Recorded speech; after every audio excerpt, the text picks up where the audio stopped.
तिकडच्या फोरम्समध्ये भेटणं बोलणं असेल, अनेक लोक तिथे भेटतात, त्याच्यातून या भेटीगाठी होऊ शकतात. आता बातमी राज्यसभा निवडणुकीसंदर्भातली. राज्यसभेची एक जागा आणि तिघांचा दावा अशी गत आता महाविकास आघाडीची झालेली आहे. राज्यातल्या राजकारणापेक्षा देशाचा विचार करता काँग्रेससाठी जागा महत्त्वाची आहे असं काँग्रेसचं म्हणणं आहे. त्यामुळे ही जागा आपल्यालाच मिळावी असा सूर काँग्रेसच्या नेत्यांनी लावलाय.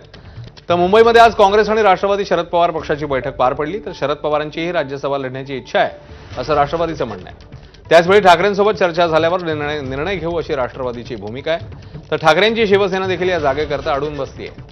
दरम्यान या बैठकीसाठी आदित्य ठाकरेंना दोनदा बोलवण्यात आलं, मात्र या बैठकीला जाण्यात त्यांनी टाळल्याची चर्चा आहे. त्यामुळे काँग्रेसचे मित्र आपल्या दाव्यावर पाणी सोडणार की मैत्रीवर पाणी सोडणार पाहणं महत्त्वाचं आहे. दरम्यान काँग्रेसला महाराष्ट्रातल्या मित्रपक्षांनी साथ न दिल्यास राज्यसभेतलं त्यांचं विरोधी पक्षनेतेपद हे धोक्यात येणार आहे. नेमकं राज्यसभेतलं संख्याबळाचं गणित काय सांगतं बघूया. राज्यसभेत काँग्रेसचे 27 खासदार आहेत. 4 खासदार निवृत्तीच्या वाटेवर आहेत. त्यामुळे संख्याबळ 23 पर्यंत खाली येणार आहे. मावळणकर नियमानुसार 10% संख्याबळ आवश्यक आहे. राज्यसभेची एकूण क्षमता आहे 245. विरोधी पक्ष नेतेपद टिकवण्याकरता 25 खासदार आवश्यक आहे. सध्या केवळ तेलंगणामध्ये एका जागेवर विजय निश्चित मानला जातोय.